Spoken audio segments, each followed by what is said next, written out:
Bábovka.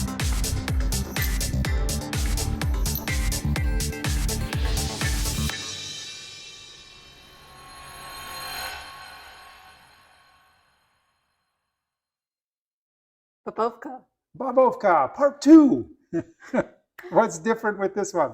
This time we're making it with all American ingredients. Yes, because if you were trying to make that recipe that we showed you in our last episode, check out the comments, then you'll find that it's hard to get many of the ingredients here.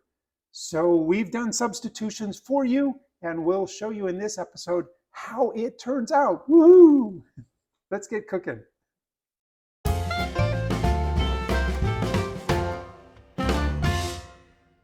These are the Czech ingredients. You aren't going to find them in the American supermarket, though. The first thing we have to substitute is the coarse flour. We can't find it here. And we're going to substitute that out for 43 grams of flour, regular, and then 18 grams of semolina. The next thing is the vanilla sugar. Instead of a package of vanilla sugar, we're going to use 2 tablespoons of regular sugar and about a half teaspoon of vanilla extract. And the last thing is the potato starch. And we're going to just substitute that with cornstarch. Yep, 1 for 1, gram for gram substitution. And all the other ingredients are exactly the same, so no problems there at all. I do want to show you, here's the flour mixture that we're using, which is semolina and all-purpose flour. It has a nice yellow color from the semolina, but it's not quite as coarse as the Czech coarse flour. So We'll see if that makes any difference. Here's the sugar and vanilla extract mixture that we're using instead of the vanilla sugar. This is the vanilla sugar. It does have a different color in it, but it shouldn't make much of a difference. Yeah, and the vanilla extract also added some moisture to it. And just so you can see, we did everything. We made 2 cakes at exactly the same time, so it was a controlled environment. We did spray the molds. The molds have a slightly different shape, but they're very close. And then all the other steps are the same. Right. So we're folding in the dry ingredients with the mixture of egg whites and the batter.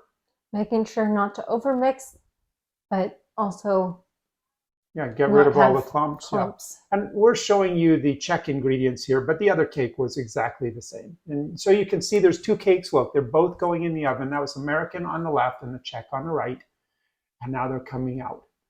And this is the American cake. As you can see, there's some cracks in it. Yeah, and it looks like big bubbles on the surface and a long crack. And this is the Czech cake, just fine bubbles everywhere through the cake. And that's the crust. And the cakes look about the same in terms of color. The shape is a little different, but that's from the size of the molds are slightly different.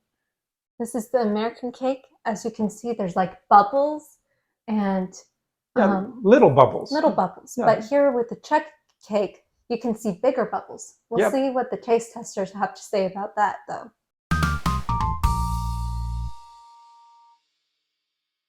Here's the taste testers. Yeah, that was a big bite. Not waiting for anything. Yep. And what do you think? They're both smiling. I don't know. The taste testers liked it. Yes, of course, because it's a cake. They like cake, yes. Now, this cake, you might be wondering, how did it turn out? What did the flavor taste like? What did the texture taste like compared to the cake made with the actual Czech ingredients? And I will tell you, it was really, really similar. The texture was a little finer texture and a little smaller air holes or bubbles in the cake. And that could have just been difference in rise time with the baking powder. But besides that, I don't think you would know if someone didn't tell you. So this is a good substitution for the cake. And I hope you enjoy it. If you liked what you saw here, please consider subscribing. Yes. And we'll see you in the next episode. Until next time, Dobru chuť. Bye-bye.